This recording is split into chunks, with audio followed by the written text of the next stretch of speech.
Hi hello ಎಲ್ಲರಿಗೂ ನಮಸ್ತೆ, welcome back to my channel. ಇವತ್ತಿನ ವಿಡಿಯೋದಲ್ಲಿ ನಾನು ಚಿಕ್ಕ ಮಕ್ಕಳಿಗೆ ಅಂದರೆ ಅವ್ರಿಗೆ ಕೆಮ್ಮಾಗಿರ್ಬೋದು, ಕಫ ಕಟ್ಟಿರುತ್ತೆ ಮತ್ತು ನೆಗಡಿ ತುಂಬಾ ಕೆಮ್ತಾನೆ ಇರ್ತಾರೆ. ಎಷ್ಟೇ ನಾವು ಟಾನಿಕ್ ಹಾಕಿದ್ರೂ ಕಮ್ಮಿನೇ ಆಗ್ತಾಯಿಲ್ಲ ಅಂತ ಇರ್ತಾರೆ. ಸೊ ಹಾಗಾಗಿ ನಾನು ಒಂದು ಮನೆ ಮದ್ದನ್ನು ನಿಮ್ಮ ಜೊತೆ ಶೇರ್ ಮಾಡ್ತೀನಿ. ಇದು ನನ್ನ ಮಗುವಿಗೆ ಕೊಟ್ಟ ಮೇಲೆ ತುಂಬಾ ವರ್ಕೌಟ್ ಆಯಿತು, 100% ವರ್ಕೌಟ್ ಆಯಿತು. ಇದನ್ನು ಹೇಗೆ ಮಾಡೋದು ಅಂತೇಳಿ ಇವತ್ತಿನ ವಿಡಿಯೋದಲ್ಲಿ ನಿಮಗೆ ತಿಳಿಸ್ಕೊಡ್ತೀನಿ. 100% ವರ್ಕ್ ಆಗುತ್ತೆ, ನೀವು ಸಹ ಟ್ರೈ ಮಾಡಿ. ಬನ್ನಿ ಇದಕ್ಕೆ ಏನೆಲ್ಲ ಮನೆ ಮದ್ದು ಬೇಕಾಗುತ್ತೆ ಅಂತೇಳಿ ನೋಡ್ಕೊಂಬರೋಣ. ಇದು ಯಾವುದೇ ಥರದ ಕೆಮಿಕಲ್ ಇಲ್ಲ, ಎಲ್ಲ ನ್ಯಾಚುರಲ್ ಮನೇಲಿರುವಂಥ ಇಂಗ್ರೀಡಿಯೆಂಟ್ಸ್ ಅಂತಲೇ ಹೇಳ್ಬೋದು. ಇಲ್ಲಿ ನೋಡ್ತಾ ಇರ್ಬೋದು, ನಾನು ಒಂದು ವಿಳ್ಯದೆಲೆನ ತೊಗೊಂಡಿದ್ದೀನಿ, ಮತ್ತು ಸುಣ್ಣ, ತುಳಸಿ ಎಲೆ ಮತ್ತು ಕಪ್ಪುದು ಬರುತ್ತೆ, ಕಪ್ಪುದು ಬಿಳಿದು ಎರಡು ಬರುತ್ತಲ್ಲ, ಎರಡು ತೊಗೊಂಡಿದ್ದೀನಿ. ಯಾವುದಾದ್ರೂ ಪರವಾಗಿಲ್ಲ, ನಿಮ್ಮ ಮನೆಯಲ್ಲಿ ಯಾವುದಿದೆ ಅದನ್ನು ತೊಗೊಳ್ಬೋದು. ಮತ್ತು ದೊಡ್ಡ ಪತ್ರೆ ಮತ್ತು ಒಂದು ಬೆಳ್ಳುಳ್ಳಿ ಮತ್ತು ಮೆಣಸು ತೊಗೊಂಡಿದ್ದೀನಿ, 2 ಕಾಳು ಮೆಣಸು. ಇಷ್ಟೆಲ್ಲ ಇದನ್ನೆಲ್ಲ ಏನು ಮಾಡಬೇಕು, ಯಾವ ರೀತಿ ಮಾಡಬೇಕು ಅಂತ ಕಂಪ್ಲೀಟಾಗಿ ಈ ವಿಡಿಯೋದಲ್ಲೇ ನಿಮ್ಮ ಜೊತೆ ಶೇರ್ ಮಾಡ್ತೀನಿ. ಮತ್ತು ಮಗುಗೆ ಯಾವ ರೀತಿ ಕುಡಿಸ್ಬೇಕು ಅನ್ನೋದು ಸಹ ನಿಮ್ಮ ಜೊತೆ ಶೇರ್ ಮಾಡ್ತೀನಿ. ಇದನ್ನು ದಿನದಲ್ಲಿ ಅಂದರೆ ಬೆಳಗ್ಗೆ ಸಂಜೆ 2 ಟೈಮು ಕೊಡಬೇಕಾಗತ್ತೆ. ಸೊ ಬನ್ನಿ ಇದನ್ನು ಹೇಗೆ ಮಾಡೋದು ಅಂತ ಹೇಳಿ ತೋರಿಸ್ತೀನಿ. ಫಸ್ಟಿಗೆ ನೀವು ಇದನ್ನು ಯೂಸ್ ಮಾಡೋದಕ್ಕಿಂತ ಮುಂಚೆ ಇದನ್ನೆಲ್ಲ ಒಂದು ಸ್ವಲ್ಪ ನಾರ್ಮಲ್ ವಾಟರಿಂದ ವಾಶ್ ಮಾಡಿರಬೇಕು. ತುಳಸಿ ಮತ್ತು ದೊಡ್ಡ ಪಾತ್ರೆ ಮತ್ತು ವಿಳ್ಯದೆಲೆ, ಇದು ಮೂರೂ ಅಷ್ಟೇ ಡೈರೆಕ್ಟಾಗಿ ನೀವು ಯೂಸ್ ಮಾಡಬೇಡಿ. ಮಗುಗೆ ಕೊಡೋದ್ರಿಂದ ಸ್ವಲ್ಪ ಧೂಳೆಲ್ಲ ಇವಾಗ ಗಿಡದಿಂದ ನಾವು ತರ್ತೀವಲ್ಲ, ಸೊ ಹಾಗಾಗಿ ಸ್ವಲ್ಪ ವಾಶ್ ಮಾಡಿಬಿಟ್ಟು ನೀವು ಇದನ್ನು ಉಪಯೋಗಿಸ್ಕೊಬೇಕಾಗತ್ತೆ. ಇವಾಗ ಫಸ್ಟಿಗೆ ನಾನು ಇಷ್ಟೆಲ್ಲ ಇಂಗ್ರೀಡಿಯೆಂಟ್ಸ್ ಬೇಕಾಗುತ್ತೆ, ಇದ್ರ ಜೊತೆ ಜೇನುತುಪ್ಪನೂ ಬೇಕು. ಇವಾಗ ನಾನು ಒಂದು ಕುಟ್ಟೋದು ಎಂತಕ್ಕೆ ತೊಗೊಂಡಿದ್ದೀನಿ ಅಂತ ಅಂದರೆ, ಬೆಳ್ಳುಳ್ಳಿ ಮತ್ತು ಮೆಣಸು ಇವೆರಡನ್ನೂ ಸ್ವಲ್ಪ ಜಜ್ಕೊಳ್ಬೇಕಾಗತ್ತೆ, ಅದನ್ನು ಹಿಂಡೋಕ್ಕಾಗಲ್ಲ ಅಲ್ವಾ. ಹಾಗಾಗಿ ಇದನ್ನು ಫಸ್ಟಿಗೆ ಒಂದು ಬೌಲ್ಗೆ ಹಾಕ್ಕೊಂಡು ಚೆನ್ನಾಗಿ ಕುಟ್ಕೊಳ್ಳಿ. ಸ್ವಲ್ಪ ಜಜ್ಕೊಂಡ್ರೆ ಸಾಕಾಗುತ್ತೆ. ಮೆಣಸು 2 ತೊಗೊಳ್ಳಿ, ಜಾಸ್ತಿ ತೊಗೊಳ್ಳೋದಕ್ಕೆ ಹೋಗಿಬಿಡಿ, ಖಾರ ಆಗಿಬಿಡುತ್ತೆ. ಸೊ ಇದೆಲ್ಲ ಇಂಗ್ರೀಡಿಯೆಂಟ್ಸ್ ಹಾಕೋದ್ರಿಂದ ಮಗುಗೆ ಆದಷ್ಟು ಬೇಗ ನೆಗಡಿ ಕಫ ಎಲ್ಲ ಹೊರಗೆ ಬರುತ್ತೆ. ಇಲ್ಲ ಮೋಷನಿಂದ ಹೋಗ್ಬೋದು, ಇಲ್ಲ ಇದು ಶಿರಪ್ ಹಾಕಿದ್ಮೇಲೆ ಅವ್ರಿಗೆ ಕಫ ಡೈರೆಕ್ಟ್ ವಾಮಿಂಟಿಂದನಾದರೂ ಆಗ್ಬೋದು. ಇಲ್ಲ ಅವ್ರು ಬಾತ್ರೂಮ್ಗೆ ಹೋಗ್ತಾರಲ್ಲ, ಇದರಲ್ಲಿ ಕಫ ಎಲ್ಲ ಹೊರಗೆ ಹೋಗುತ್ತೆ. ಸೊ ನೀವು ಭಯ ಪಡೋಂಥದ್ದು ಏನಿಲ್ಲ, ನ್ಯಾಚುರಲ್ಲಾಗಿ ಇದು ಮನೆಯಲ್ಲೇ ಮಾಡಿ ಇದ್ರ ದಿನಕ್ಕೆ 2 ಬಾರಿ ಮಕ್ಕಳಿಗೆ ಕುಡಿಸಿ.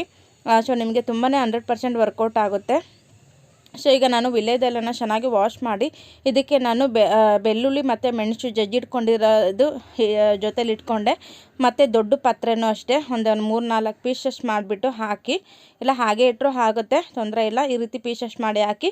ಮತ್ತು ತುಳಸಿ, ನಿಮ್ಮ ಮನೆಯಲ್ಲಿ ಯಾವ ತುಳಸಿ ಇದೆ ಅದನ್ನು ಇಡ್ಬೋದು. ಕಪ್ಪು ತುಳಸಿ ಅಂತಾರೆ, ಬಿಳಿ ತುಳಸಿ ಅಂತಾರೆ. ಸೊ ಯಾವುದಿದೆ ಅದನ್ನು ತೊಗೊಳ್ಬೋದು. ಅದನ್ನು ಸಹ ಒಂದು ಸಣ್ಣ ಪೀಸಸ್ ಮಾಡಿ ಹಾಕಿ. ಸುಣ್ಣ ಮಾತ್ರ ಸ್ವಲ್ಪ ತೊಗೊಳ್ಳಿ, ಜಾಸ್ತಿ ತೊಗೊಳೋದಕ್ಕೆ ಹೋಗ್ಬಿಡಿ, ಸುಟ್ಟೋಗುತ್ತೆ. ಹುಷಾರಾಗಿ ಸ್ವಲ್ಪ ಕೇರ್ಫುಲ್ಲಾಗಿ ಯೂಸ್ ಮಾಡಿ, ಸ್ವಲ್ಪ ಜಾಸ್ತಿ ಬೇಡ. ಸುಣ್ಣ ತೊಗೊಳ್ಳಿ, ಇಲ್ಲ ನೀವು ಸುಣ್ಣ ಹಾಕ್ದೇನೂ ಪರವಾಗಿಲ್ಲ, ಮತ್ತು ಜಾಸ್ತಿ ಹಾಕ್ಬಿಟ್ಟು ಅದೊಂದು ಪ್ರಾಬ್ಲಮ್ ಆಗುತ್ತೆ. ನೀವು ಸುಣ್ಣ ಹಾಕ್ದೇ ಇದ್ರೂ ಪರವಾಗಿಲ್ಲ, ಹಾಕಿದ್ರೂ ಸ್ವಲ್ಪ ಒಂದು ಚಿಟಿಕೆಯಷ್ಟು ತೊಗೊಳ್ಬೇಕಾಗತ್ತೆ. ಮತ್ತು ಇದಕ್ಕೆ ಸ್ವಲ್ಪ ಜೇನುತುಪ್ಪನ ಸೇರಿಸ್ಕೊಳ್ತಾ ಇದ್ದೀನಿ, ಒಂದು ಅರ್ಧ ಸ್ಪೂನ್ ಇಲ್ಲ ಒಂದು 2 ಚಿಟಿಕೆಯಷ್ಟು ಸಾಕಾಗುತ್ತೆ, ಜಾಸ್ತಿ ಏನೂ ಬೇಡ. ಸೊ ಇದಿಷ್ಟು ಇಂಗ್ರೀಡಿಯೆಂಟ್ಸ್ನು ಸೇರಿಸ್ಕೊಂಡು ಇದನ್ನು ನಾನು ಫೋಲ್ಡ್ ಮಾಡ್ತೀನಿ. ಈ ರೀತಿ ಫೋಲ್ಡ್ ಮಾಡಿಬಿಟ್ಟು ಒಂದು ಚಾಕು ಮುಖಾಂತರ, ಇಲ್ಲಾಂದರೆ ಒಂದು ಸ್ಪೂನಲ್ಲಿ ಈ ಥರ ನೀವು ಚುಚ್ಕೊಳ್ಬೇಕಾಗತ್ತೆ ನೋಡಿ, ಈ ಥರ. ಸೊ ನಿಮಗೆ ಯಾವ ಅನುಕೂಲ ಆಗುತ್ತೆ ಹಾಗೆ ಮಾಡ್ಕೊಳ್ಳಿ. ಇದು ಸ್ವಲ್ಪ ಬಿಸಿ ಮಾಡ್ಕೋಬೇಕಾಗುತ್ತೆ. ಮಕ್ಕಳಿಗೆ ಕುಡಿಸೋದ್ರಿಂದ ಒಂದು ಸ್ವಲ್ಪ ಶೀತ ಎಲ್ಲ ಇರುತ್ತಲ್ವ, ನಾವು ಡೈರೆಕ್ಟಾಗಿ ಯೂಸ್ ಮಾಡಬಾರ್ದು ಅನ್ನೋದಕ್ಕೆ ಸ್ವಲ್ಪ ಬೆಸ್ಟ್ ಮಾಡ್ಕೊಳ್ಳೋಣ ಅಂತೇಳಿ ಮಾಡ್ಕೊಳ್ತಾ ಇದ್ದೀನಿ. ಡೈರೆಕ್ಟಾಗಿ ಯೂಸ್ ಮಾಡ್ಬೋದು. ಈ ಶೀತದ ಟೈಮಲ್ಲಿ ನಾವು ಬಿಸಿ ಮಾಡ್ದೇ ಹಾಗೆ ಮಗುಗೆ ಕೊಟ್ಟರೆ ಇನ್ನೂ ಜಾಸ್ತಿ ಶೀತ ಆಗೋಗುತ್ತೆ. ಆದಷ್ಟು ಸ್ವಲ್ಪ ಏನೇ ಕೊಟ್ಟರು ಸ್ವಲ್ಪ ಈ ಥರ ಬೆಚ್ಚಗೆ ಮಾಡಿ ಕೊಡೋದ್ರಿಂದ ಇನ್ನೂ ಒಳ್ಳೆಯದು. ಇದು ಬಂದು ನೀವು ವರ್ಷದೊಳಗಿನ ಮಕ್ಳಿಗೂ ಸಹ ನೀವು ಕೊಡ್ಬೋದು. ಇಲ್ಲ ಹುಟ್ಟಿದ ಮಗು ಅಂದರೆ 3 ತಿಂಗಳು ಮಗುವಿಂದ 1 ವರ್ಷ, ಇಲ್ಲ 5 ತಿಂಗಳು ಮಗು, 6 ತಿಂಗಳು ಮಗು, ಇದಂತೂ ಖಂಡಿತ ಕೊಡಿ, ಏನೂ ಎಫೆಕ್ಟ್ ಇಲ್ಲ, ಸೈಡ್ ಎಫೆಕ್ಟ್ ಅಂತೂ ಏನೂ ಇಲ್ಲ. ಆದಷ್ಟು ಮಗುಗೆ ಕಫ ನೆಗಡಿ ಎಲ್ಲ ಆರಾಮ್ಸಾಗೆ ಒಂದೇ ದಿನ ನಿಮಗೆ ಕಮ್ಮಿ ಆಗ್ತಾ ಹೋಗುತ್ತೆ. ಮಗು ಕೆಮ್ತಾರದು ನೋಡಿ ನಿಮಗೆ, ಸೊ ಅದು ನಿಮಗೆ ನೋಡೋಕ್ಕಾಗಲ್ಲ, ತುಂಬಾ ಕೆಮ್ಮಿ ಪಾಪ ಮುಖ ಎಲ್ಲ ಫುಲ್ ಬಾಡೋಗಾಗಿರುತ್ತೆ. ಹಾಗಾಗಿ ನಿಮಗೆ ಹೇಳ್ತಾ ಇರೋದು, ಇದನ್ನು ಮಾಡಿ ಕುಡಿಸಿ, ತುಂಬಾ ವರ್ಕೌಟ್ ಆಗುತ್ತೆ. ಆ್ಯಂಡ್ ಇವಾಗ ಏನು ಮಾಡ್ತಾ ಇದ್ದೀನಿ, ಅದು ಸ್ವಲ್ಪ ಹಾರಿದ ಮೇಲೆ, ಸ್ವಲ್ಪ ಶೋಬೆಸ್ಟ್ ಮಾಡಿ ಸ್ವಲ್ಪ ಹಾರಿದ ಮೇಲೆ ಒಂದು ಲೋಟನ ಇಲ್ಲ ಅಂತ ಅಂದರೆ ಒಳ್ಳೆ ಇರುತ್ತಲ್ಲ, ಅದು ತೊಗೊಂಡು ಚೆನ್ನಾಗಿ ಹಿಂಡಬೇಕು. ಎಷ್ಟು ರಸ ಬರುತ್ತೆ ಆದಷ್ಟು ಹೊರಗೆ ತೊಗೊಳ್ಳಿ. ರಸ ಹಿಂಗೆ ಹಿಂಡಬೇಕು. ನೀವು ಹಿಂಡಿದಷ್ಟು ಏನಾಗುತ್ತೆ, ರಸ ಎಲ್ಲ ಬರುತ್ತೆ. ಏನೆಲ್ಲ ಇಂಗ್ರೀಡಿಯೆಂಟ್ಸ್ ಹಾಕ್ತೀವಿ ಅದೆಲ್ಲ ಸಮೇತ ನಿಮಗೆ ರಸ ಒಂದು ಶಿರಪ್ನ ತಯಾರಿ ಆಗುತ್ತೆ. ಸೊ ಇದೇ ಥರ ನೀವು ಮಾಡಿಕೊಡಿ. ವಾರದಲ್ಲಿ 2 ಬಾರಿ ಈ ಥರ ಮಾಡಿಕೊಡಿ. ದಿನ ಕೊಡೋದಲ್ಲ, ಒಂದು ದಿನದಲ್ಲಿ 2 ಬಾರಿ. ಬೆಳಗ್ಗೆ ಊಟ ಮಾಡೋದಕ್ಕಿಂತ ಮುಂಚೆನೇ, ಫೀಡಿಂಗ್ ಮಾಡೋಕ್ಕಿಂತ ಏನಾದ್ರು ಫೀಡಿಂಗ್ ಮಾಡ್ತಾಯಿದ್ರೆ ನೀವು ಮುಂಚೆನೇ ಕೊಡಿ. ಫೀಡಿಂಗ್ ಮಾಡೋದಕ್ಕಿಂತ ಮುಂಚೆನೇ ಇದನ್ನು ಕಫ ತುಂಬ ಒಳ್ಳೆಯದು ಕಫಕ್ಕೆ. ಖಾಲಿ ಹೊಟ್ಟೆಲಿ ಕೊಟ್ಟರೆ ಮತ್ತು ನೈಟು ಊಟ ಎಲ್ಲ ಆದಮೇಲೆ ಮಲಗುವ ಟೈಮಲ್ಲಿ ಇದನ್ನು ಕೊಡಿ. ಯಾಕೆಂತಂದರೆ ರಾತ್ರಿ ಟೈಮಲ್ಲಿ ಅಲ್ವಾ ಜಾಸ್ತಿ ಮಕ್ಕಳಿಗೆ ಕೆಮ್ಮು ಸ್ಟಾರ್ಟ್ ಆಗೋದು. ಹಾಗಾಗಿ ನಿಮಗೆ ಹೇಳ್ತಾ ಇರೋದು, ಊಟ ಎಲ್ಲ ಮಾಡಿಸಿ ಇಲ್ಲ ಪಾಪಗೆಲ್ಲ ಫೀಡ್ ಮಾಡಿಸಿ ಇನ್ನೇನು ಪಾಪು ಮಲಗ್ತಿದ್ದ ಅನ್ನೋ ಟೈಮ್ಗೆ ನೀವು ಇದನ್ನು ಕುಡಿಸಿ ಮಲಗಿಸಿ ಮಗು ಚೆನ್ನಾಗಿ ನಿದ್ದೆ ಮಾಡುತ್ತೆ.